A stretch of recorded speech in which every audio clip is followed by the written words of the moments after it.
कभी कभार लोगों की तबीयत बिगड़ने लगती है, लोग समझ नहीं पाते हैं। बहुत सारा डॉक्टरी जांच वगैरह कराने के बाद भी लोगों को समझ नहीं आता कि आखिरकार उनकी तबीयत खराब क्यों हो रही है। तो कहीं ना कहीं हम सब लोगों को ये पता है कि हमारे शरीर का सेंटर पॉइंट हमारा नवल है, नाभि है। नाभि के खिसकने से अनेकों प्रकार की बीमारियां क्रिएट हो जाती हैं जो किसी जांच में निकल करके नहीं आता है। तो आज हम लोग चर्चा करते हैं कि नाभि खिसकने को कैसे हम लोग पुष्ट करें और सही स्थान पर लेकर के आए कुछ योगासन के माध्यम से। नमस्कार, योग गुरु संदीप तिवारी। आइए हम लोग चर्चा करते हैं कुछ योगासन और प्राणायाम के बारे में। सर्वप्रथम मैट पर सुखासन में बैठ जाएं, पद्मासन में बैठ जाएं, जिससे जो आसन बन पाता है बड़े ही अच्छे ढंग से सुखासन लगा करके बैठ जाएं। ज्ञान मुद्रा लगा करके बड़े ही ऐसे कम से कम 6 मिनट उद्गीत प्राणायाम करेंगे ओम के उच्चारण से। इसके बाद शुरुआत करेंगे आसन का।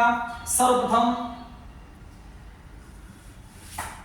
पीठ के बल लेट जाएंगे और दोनों पैर यूं फैला रहेगा। बड़े ही ऐसे धीरे धीरे श्वास लेते हुए दोनों पैर उठाकर यूं ऐसे उत्तान पादासन में रुक जाएंगे।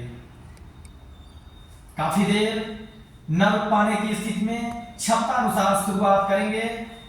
अंगूठे को ऊपर की ओर खींच कर रखेंगे, आंखों को सीधा अपने पैर के अंगूठे पर फोकस करके रखेंगे। इस तरीके से उत्तान पादासन करके धीरे धीरे इसको नीचे उतारेंगे और फिर यूं नौकासन करेंगे। नौकासन सारे आसनों की संख्या मिनिमम 5 जरूर होना चाहिए और सेकंड ड्यूरेशन क्षमता अनुसार 10 सेकंड से 1 मिनट तक जाने की क्षमता को बढ़ाएंगे। नौकासन कर लेने के बाद धीरे धीरे नीचे की ओर उतर जाएंगे। अब इसके बाद पवन मुक्तासन भी करेंगे। दोनों पैर मोड़ करके पेट पर रखेंगे, थाई से दबाव देंगे, दोनों हाथों को यूं मिला करके कस को दबाते हुए जिसका जैसे हो पाएगा, चाहे अपान आसन करें यानी सिर नीचे और इसको कस के दबाएं, और या फिर पवन मुक्तासन करें, इसको कस के दबा करके घुटना और नासिका एक कर दें। ऐसे क्षमता अनुसार रुकेंगे और इसको बार बार कम से कम 10 बार दोहराएंगे। मिनिमम 10 सेकंड से कम नहीं करना है, 30 सेकंड 60 सेकंड जरूर जाना है। इसके बाद वापस होंगे और वज्रासन में बैठ करके मंडूक आसन करेंगे। आगे मुद्रा लगाकर नाभि पर लगा लें, खूब श्वास खींचकर श्वास छोड़ते हुए 90 डिग्री से पेट का झिलाव न होने पाए यूं आगे की ओर नी और चेस्ट एक कर ऐसे झुक जाएंगे। कम से कम 1 मिनट श्वास छोड़कर होल्ड रहेंगे और ऐसे ही कम से कम 5 से 8 बार करेंगे।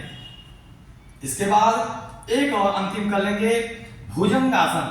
पेट के बल लेटकर दोनों पैर सटाकर रखेंगे और श्वास लेते हुए यूं ऐसे उठ जाएंगे। श्वास छोड़ते हुए नीचे होंगे, पीछे जाएंगे और सुखासन में रिलैक्स हो जाएंगे। इस तरीके से कर लेने के बाद फिर बैठ जाएंगे सुखासन में या पद्मासन में और अनुलोम विलोम करेंगे। नॉर्मल ब्रीदिंग कर लेने के बाद अनुलोम विलोम, इनहेल होल्ड एक्सहेल, कम से कम 3 से 5 मिनट अनुलोम विलोम भी करेंगे। मात्र इतना करने में प्राणायाम दोनों मिलाकर के 10 मिनट और सारे आसन मिलाकर के 10 मिनट, यानी कि अगर मैक्सिमम 15 से 20 मिनट भी हम अपने आप को दे रहे हैं तो मात्र कुछ ही दिन में सभी प्रकार से स्वास्थ्य ठीक होना शुरू हो जाता है। यानी नाभि अपने स्थान पर आ गया तो अपने आप सारी बीमारियां जाती दिखने लगती हैं और दूर हो जाती हैं। नमस्कार।